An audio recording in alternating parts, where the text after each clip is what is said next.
Maintenant, j'ai une petite proposition à te faire. En échange, je peux régénérer ton cœur et te rendre la vie. Tu te la racontes grave. Alors que finalement, on est dans le même bateau. Toi non plus, t'as pas envie de crever. La situation a légèrement changé. Je suis plutôt curieux. D'ici peu, ça pourrait devenir intéressant.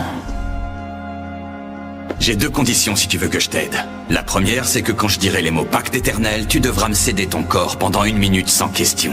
La deuxième, c'est que tu oublieras tout de cette promesse une fois réveillé. Non merci. Je te fais pas confiance et je la sens pas du tout ta combine. Cette fois j'ai retenu la leçon et je me ferai pas avoir. Je sais que t'es le mal incarné. Je te laisse plus jamais le contrôle de mon corps. Mais si je te promets que pendant 7 minutes je ne ferai aucune victime, je ne tuerai personne et je ne ferai aucun blessé. Oh, fais chier. Ah, parce que tu penses que je vais te croire. La question n'est pas de savoir si tu peux me croire ou pas. Je te parle d'un contrat. Un serment inviolable. Si je ne le respecte pas, j'en paierai le prix. Quand on n'en fait qu'à sa tête, on finit toujours par en subir les conséquences. T'es mieux placé que quiconque pour le savoir, gamin. Il y a d'autres fois où il y a eu aucun problème. Ah.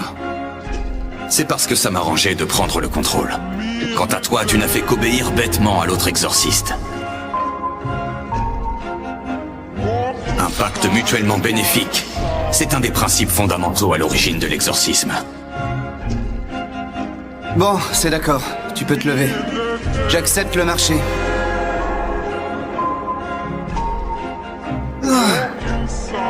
Je sais toujours pas ce que t'as dans la tête et ça m'inquiète un peu.